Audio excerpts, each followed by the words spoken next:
Kebetulan saya pernah kuliah. Kenapa sih orang tawasul kok hanya belum banyak dai-dai yang mengajak untuk peduli lingkungan? Nah, kalau buku pribadi Bunda nih kapan? Saya menemukan justru Islam ada di Jepang.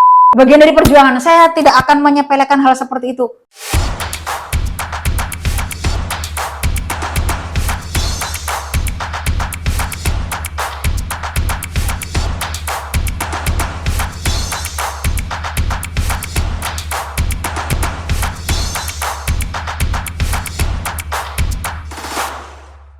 Baik Bunda, sekarang kita lebih kepada ini nih. Kemarin kita baru saja melihat Bunda mendeklarasikan di Kongres Ulama Perempuan Indonesia di KUPI kedua ya di Jember. Jepara, di Jepara sahabat semua ya.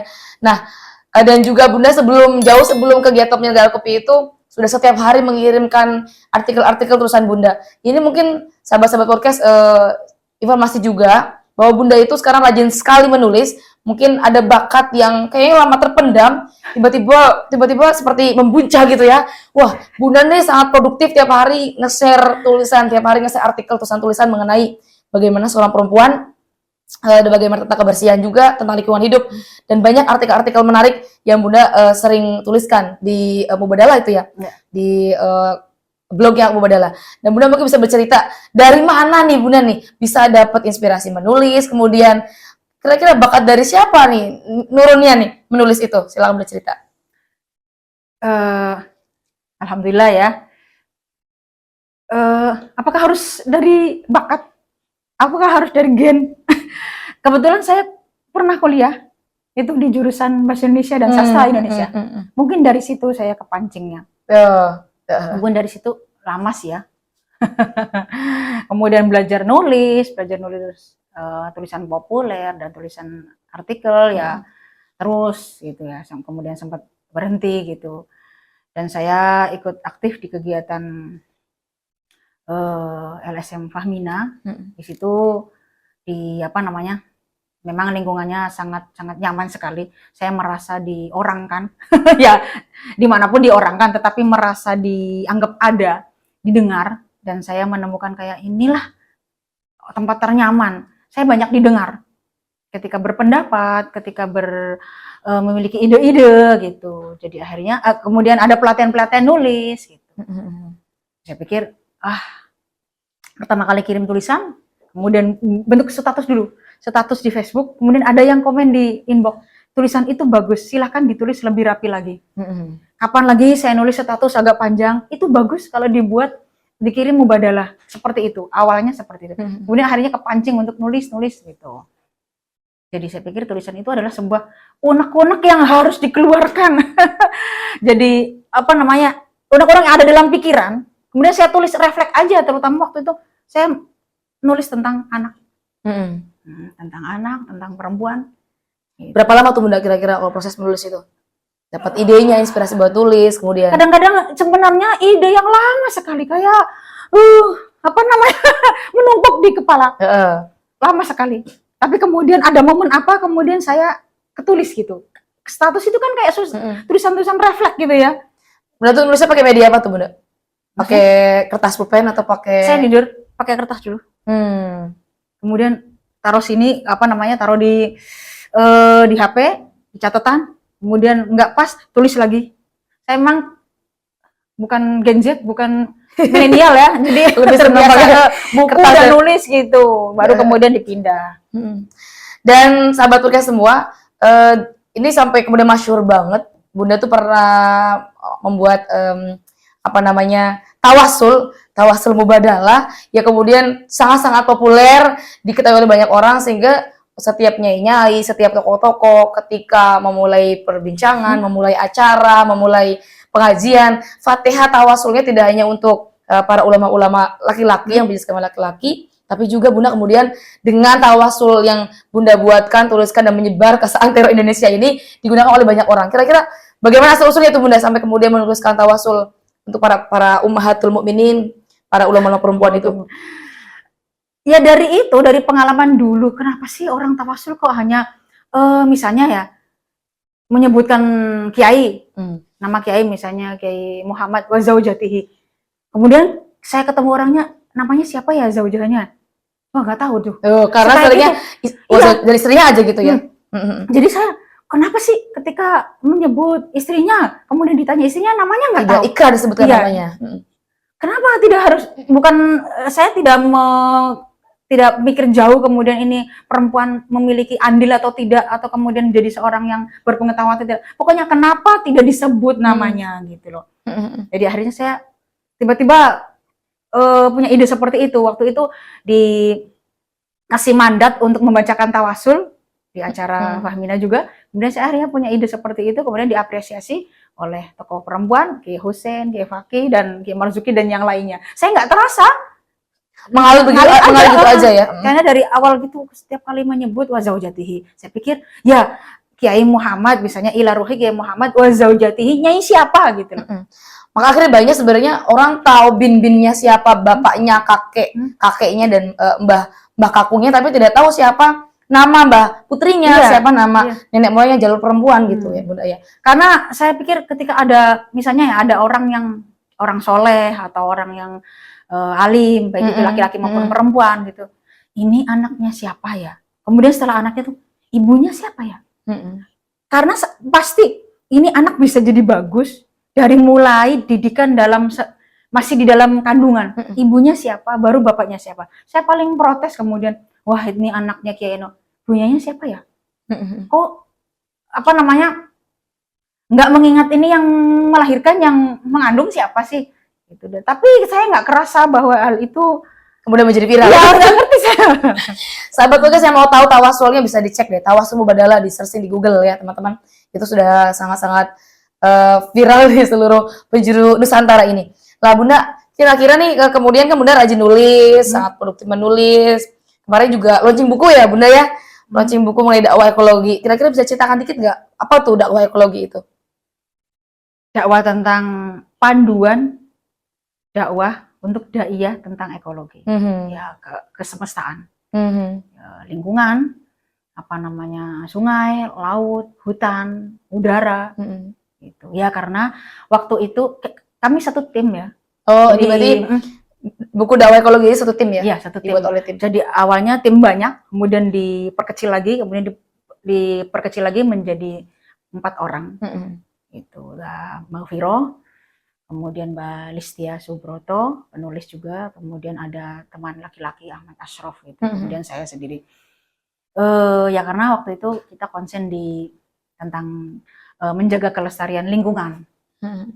Ya jadi isinya buku dakwah itu, mohon maaf ya, belum, sudah launching, tetapi bukunya masih ada editan-editan sedikit, jadi belum apa namanya, belum diperjualbelikan ya. Jadi intinya sih bahwa sekarang itu belum banyak daiyah-daiyah yang mengajak untuk peduli lingkungan. Padahal lingkungan itu adalah akan mempengaruhi lingkungan terdekat kita, akan mempengaruhi lingkungan-lingkungan berikutnya. Terutama tentang kebersihannya. Ya ini berkaitan juga kenapa saya tiba-tiba cenderung ke sini. Itu adalah itu tadi didikan buyut tadi. Iya, kayaknya seperti itu. Nggak kerasa juga saya. Jadi yang kita pahami kebersihan itu biasanya tohur ya, tohirun. Asal kata kebersihan itu tohir, tazkiyah, nazifah. Nazofah, tazkiyah, toharo gitu ya. Kalau toharo, kita tahu bahwa dalam kitab fikih, kitab-kitab yang kita pelajari, di bab pertama itu pasti menjelaskan tentang toharo. Tapi kaitannya kemudian dengan toharo, kesucian dalam diri, kesucian dalam karena mau melakukan ibadah, wudu dan mandi. Tetapi di situ kurang dibahas, ya padahal sih dibahas, tetapi kemudian pengajar-pengajar pada umumnya kurang membahas tentang kebersihan lingkungan. Padahal sih di situ disebutkan juga bahwa syaratnya sholat, misalnya ya kita singgung sebentar ya, syaratnya sholat harus suci dari hadas kecil, kemudian suci makannya. Nah itu tempat yang kita gunakan untuk sholat harus suci juga. Berarti kan dari tempat terdekat oleh kita, terdekat dengan kita. Tapi biasanya hanya berkisar ketika ibadah sholat, ketika ibadah mahdoh, ibadah murni. Padahal sepanjang kita hidup melakukan kebaikan-kebaikan, ya pokoknya ritual kita bergerak dimanapun kita bisa niati ibadah kan. Iya, iya. Dari Iya, mulai kita kebersihan, Fokusnya bukan Iya. pada tentang bagaimana tempat itu harus suci, Iya. tapi fokusnya pada itu adalah merupakan rangkaian sebelum kita mau ibadah kita harus suci dari hadas kecil, hadas besar gitu. Bunda. misalnya hati harus bersih, Iya. itu ya maksudnya mungkin. Maksud mungkin kayak apa namanya penggunaan air Ya, sebuah kola, air lah harus itu kan harusnya- di dalam bab tohar Iya. itu kan ada syaratnya air harus tohir mutohir gitu Iya, kan. Tapi padahal mestinya idealnya menjelaskan air yang kita gunakan sehari-hari juga harus tohir mutohir gitu lah. Bagaimana supaya air itu suci dan mensucikan? Iya. Nah, gitu kan. Iya, itulah interpretasi pada kita tuh sebenarnya sangat luas Bunda ya. Kalau kita tidak memaknai secara tekstual saja, artinya kalau kita bahas mengenai air itu sangat luar biasa. Mengapa air tidak boleh menggunakan air yang mustakmal, nggak Air boleh yang menggunakan keruh, air yang keruh, air yang tidak dua kula. Berarti Iya. kan ada mungkin tersirat di dalamnya meskipun tidak tersurat Bunda ya, mengenai pentingnya menjaga lingkungan hidup, menjaga air sebagai sumber kehidupan kita kan. Lah, Bunda kira-kira kapan nih bikin buku sendiri? Tadi kan sama tim nih. Ada bocoran nggak kayaknya barangkali mau bikin buku gitu. Tentu kan semua sahabat podcast menunggu-nunggu juga nih, kapan ya Bunda bikin buku sendiri? Saya setiap menjadi anu lah, Apa? Editor? kayaknya kurang bakat saya. Dan saya jadi pembeli pertama dan Jadi boleh maksudnya endorse gini, lah. di dalam dakwah untuk buku panduan untuk dai ya, itu panduan untuk para dai ya, penceramah, baik itu ketua jamiyah atau memang mubaligho, penceramah, untuk diselipkan untuk peduli pada lingkungan. Misalnya, membuang sampah pada tempatnya. Iya. Kemudian lebih lanjut lagi, memilah sampah mana yang organik dan non-organik. Kemudian membuang sampah jarak 1 meter. Jadi, jarak 1 meter di lingkungan kita berdiri, kita duduk. Ada sampah, kita buang pada tempatnya. Entah sampah itu misalnya bukan dari dampak kita melakukan, misalnya orang lain gitu. Atau merapikan sampah-sampah bekas-bekas gitu. Dari mulai misalnya habis jamiyah, kita kita buang bekas-bekas aquanya gitu ya. Banyak sekali dalam panduan dakwah ekologi, banyak sekali ternyata permasalahan sampah itu kan apa sih? Di dalam penelitian ada berapa itu? Berkurangnya bumi, berkurangnya keluasan bumi itu 680.000 hektar. Kemudian sungai yang tercemar itu ada 105.000 sungai. Padahal coba kita kalau tengok negara-negara yang sudah maju, itu sungainya bersih, nggak ada sampah, dan jernih kayak kepengen nyemplung, kepengen mandi. Kayak kali Wadas tuh udah keruh banget. Kita kalau mikir sampah Kali Wadas. di mana-mana sampah ya, kita benar-benar toksis ya. Apa namanya? Jadi kapan bisa dibelinya nih bukunya kayak kira-kira? Segera saya laporkan. Nah, kalau buku pribadi Bunda nih kapan? Memang belum Kita ada. yang nunggu buku pribadi Bunda. Ditunggu Bunda ya, nanti semakin berarti menulis dan kita tentu akan menunggu karya-karya Bunda berikutnya dan juga sharing-sharing artikel Bunda nanti di Amin. grup Mohon kita. doanya, mohon supportnya ya. Kadang-kadang Bunda juga ahli nulis puisi sebenarnya, sahabat podcast. Kenapa? Ahli nulis puisi. Mungkin beberapa tulisan Bunda yang mengenai puisi Pertama tentang itu Buya itu puisi Buya itu itu juga ya, viral sebenarnya. Jadi memang bakatnya sudah terpendam lama dan sekarang semakin terasa dan semakin bisa dieksplorasi lah Bunda. Pokoknya kita tunggu Bunda. Sahabat podcast pasti menunggu semua Bunda kapan bikin buku pribadi Bunda nih. Ya, Nah, Bunda kemarin habis jalan-jalan ya? kemana nih? Jalan-jalan. Oh ya, Healing. Kata anak zaman sekarang healing. Habis jalan-jalan kemana Bunda kemarin tuh? Bersama tim tuh. kemana ya? Bukan jalan-jalan sih. Oh, Ya survei gitu. Kemana sih? ke Jepang kan kemarin? Oh ya, Iya. Bisa cerita nggak sedikit Bunda? Apa yang Bunda perlu mengenai jalan-jalan ke Jepang? ya itu sebenarnya Negeri ke Jepang. Sakura ya? Jepang itu sebenarnya ada misi tertentu ya untuk kaitannya dengan pendidikan dan pesantren. Tetapi baiklah saya jelaskan yang tidak ada kaitannya seperti itu. Begitu nyampe Jepang itu, udara itu bersih, kemudian nggak ada asap, kemudian nggak ada sampah, dan segala macamnya minimalis sekali, nggak ada penjual makanan kecil, dan makan-makanan yang kita makan juga bumbunya nggak neko-neko, nggak ada rasa pecin, hanya rasa asin dan kecap. Apalagi? Memang nggak enak, tapi saya tahu ini sehat. Dan alhamdulillah saya hanya capek, tidak sakit. Hanya capek, kemudian rebahan, tidur, udah gitu aja. Tapi nggak sampai kemudian masuk angin atau kemudian pilek atau batuk, nggak sama sekali. Karena kayak dikonsumsi itu makan sehat. Iya, mungkin kayak gitu. Dan memang nggak ada sampah berserakan. Nggak ada cilok. Nggak ada cilok, nggak ada nggak ada cemil-cemilan kecil, nggak ada. Mungkin harus bikin sendiri lah. Kemarin survei apa Bunda ke Jepang Bunda? Survei apa kemarin ke Jepang, berkaitan dengan apa? Program apa? Barangkali ada yang bisa di-sharing kepada sahabat Urkes nih, program tersebut. Survei tentang ke tempat-tempat yang bisa dibuat magang orang Indonesia atau santri yang setelah lulus SMK atau SMA. Jadi ke pabrik otomotif, ke pabrik makanan, pengolahan makanan, kemudian ke panti jompo, kemudian ke sekolah setingkat SMA gitu. Jadi pabrik pengolahan makanan ya sangat higienis sekali. Jadi rapi di tempat-tempat pengolahan makanan itu tidak cebrik, tidak banyak air, tidak tidak jorok. Higienis lah ya. Ya, higienis bersih gitu. Jadi pakaiannya juga pakaian khusus lah. Pakaian khusus untuk memasak dan mengolah. Ada mungkin barangkali yang santri bisa terlibat, barangkali di bagian apa gitu, di hasil kemarin survei kemarin studi banding ke Jepang sana. Maksudnya? Teman-teman santri barangkali kan ada program katanya di program pemagangan ke Jepang itu. Mungkin bisa bercerita. Ya, karena ternyata setelah saya nyampe di Jepang, sudah ada santri alumni khas 10 lebih bahkan. Ada 7 yang menyambut saya di Tokyo, dan semuanya santri khas, dan sebelumnya saya nggak begitu kenal namanya. Tapi kemudian mereka terharu, ya Allah, ketemu Bunda kok di Jepang ya, gitu. Kayak ditengokin. Ya, dan mereka stylenya itu style Jepang, maksudnya bukan tetap pakai kerudung, rapih, dan energik gitu lah kesannya. Pakaiannya nggak ribet-ribet, nggak. Bayang ya kalau misalnya orang kerja di Arab gitu ya. Nanti santri bisa ikut magang sana juga Bunda? Bisa ikut insya Allah mungkin sudah ya di beberapa guru di instansi sekolah, di lembaga, tetapi ke luar belum. Jadi nanti diharapkan ada santri atau saudaranya santri untuk bisa magang ke Jepang, terutama yang lulusan SMK, karena di sana memang kelebihannya tentang otomotif kan, tentang mesin. Jadi kami juga ke pabrik mesin truk, mesin Mitsubishi gitu. Selain memang Jepang, ya Allah, bagus sekali. Saya menemukan justru Islam ada di Jepang, yaitu rapi banget ya, disiplin. Kita mau berkunjung ke mana harus tepat ya, jam 9 harus sudah kumpul. Itu kita ketarik disiplin, datang dan berangkat jam 8:30.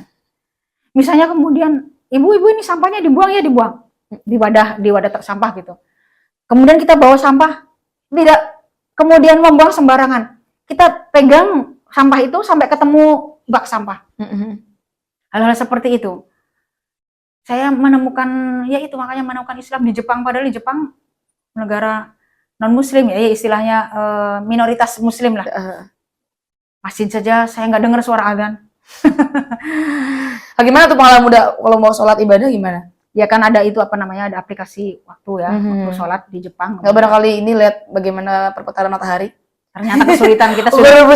Iya ya, Masya Allah, ulama zaman dulu cara mengetahui tentang waktu ya, ternyata kita sudah dibikin nyaman dengan keberadaan gadget ini. Sudah semakin canggih ya sebenarnya, tanpa kita harus melihat bagaimana posisi matahari. Dan di Jepang itu ternyata apa? Nggak ada beca, nggak ada motor. Kemanapun kita harus jalan kaki. Dan karena kita menikmati ya, karena budayanya bagus banget. Namanya budaya sudah seperti itu. Terbentuk kemudian ya sudah budaya. Nggak ada pengemis, nggak ada gembel, nggak ada. Mungkin ada ya, tapi nggak tahu diumpetin kemana. Ya maksudnya, tapi berarti kan saking minusnya. Kalau Indonesia setiap pojok ya kayak ada. Kemudian saya yang sangat berkesan sekali ketika berkunjung satu tempat, ke panti jompo atau kemana, yang kemudian melepas sepatu, melepas sandal, itu langsung dihadapkan sendiri. Jadi nggak asal naruh sepatu kemudian kita masuk ke ruangan. Jadi di situ tuh saya tuh, loh, kok sepatu sandalnya sudah madep semua. Jadi sudah menghadap ketika kita nanti pulang langsung pakai gitu. Jadi, makanya akhirnya tidak ada sandal sepatu yang hilang atau mencelat ke sana mencelat ke sini. Mereka merapikan ya, jadi sepatu mereka sendiri. Jadi nggak ada yang merapikan. Kita sendiri yang pakai sepatu, pakai sandal itu merapikan. Jadi masuk ruangan itu sandal sepatunya langsung menghadap ke arah keluar. Iya. kalau udah di pesantren malah sandal kita yang Nah, membalikan sandal kiai, membalikan ya. sandal tamu ya. Ya memang kalau di pesantren sih karena Bagian memang dari adab. bagian dari adab dan memang ta'zim kepada Tapi guru. memang harusnya Tapi itu bisa diterapkan Bunda ya. alhamdulillah sudah di asrama saya sudah saya Oh. tekan seperti itu. Saya kepengen hal-hal seperti itu, kebersihan dan kerapian itu dari terdekat, lingkungan kita terdekat. Misalnya santri berarti dari kamar. Misalnya orang sudah berumah tangga dari rumah, dari anak, dari anggota kamar, anggota asrama, jadi gitu. Teman-teman sering-sering safar, traveling biar dapat ilmu bisa diterapkan di lembaga kita belajar, lembaga kita memberikan pengabdian Bunda ya dan orang-orang sekitar kita. Bunda juga pernah tinggal di Australia dulu ya sama ayah ya. Bisa sedikit cerita juga gimana? Kan udah pernah ke Jepang, tentu udah pernah umroh dan haji juga. Kemudian pernah tinggal di Australia, kira-kira apa Sebentar, yang bagus di Australia? 5 bulan ya, masih bayi. Ya itu di Australia juga. Itu menemani ayah kuliah ya? Ya. Kuliah S1? Juga. Kuliah pasca sarjana ya. Gimana kira-kira kehidupan di Australia itu? Ya itu juga sama. Saya ribet waktu itu di Australia karena baru pertama kali ya. Bapaknya anak-anak menyediakan wadah sampah itu ada 3. Ini yang non organik, ini non organik, kemudian yang tidak bisa diolah itu. Tahun berapa itu Bunda? 2003. Sudah 2003. sebegitu rapinya. Tapi saya kemudian langsung ikuti. Oke. Jadi ayah yang buang sampah itu saya yang masakkan ya. Kemudian awalnya di Australia saya kesulitan. Jengkel gitu. Kenapa sih harus begini, ribet, harus teratur, harus gini. Tapi kemudian nyampe rumah, saya pengen langsung mempraktekkan. Enak sih kayak gitu ya gitu. Yang di situ juga sama di Australia itu nggak ada penjual makanan kecil, saya harus bikin makanan sendiri.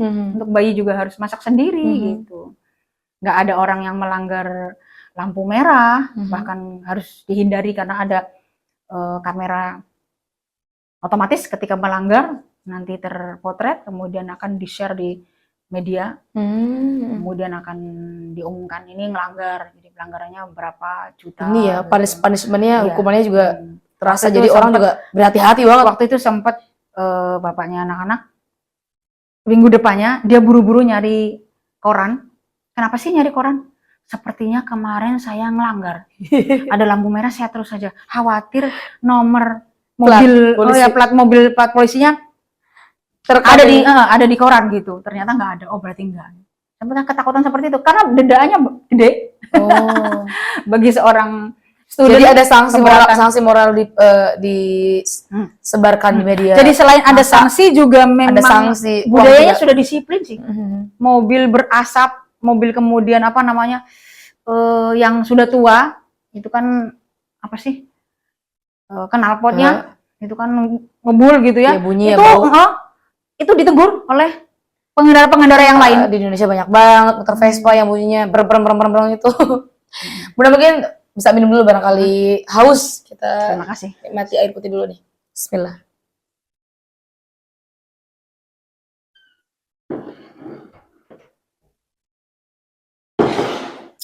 Nah, Bunda terus cerita lagi dong. Kira-kira berarti Bunda sudah sangat banyak sekali ya dari hasil pengalaman Bunda jalan-jalan, traveling, dari hasil pengalaman Bunda hidup di Australia, kemudian juga pola asuh Buya, lalu kemudian sekarang juga bergabung dengan tim KUPI di dakwah ekologi, sehingga akhirnya Bunda juga banyak memberikan informasi, memberikan pendidikan, memberikan pengetahuan arahan kepada anak-anak santri untuk senantiasa menjaga kebersihan, ketertiban gitu Bunda ya.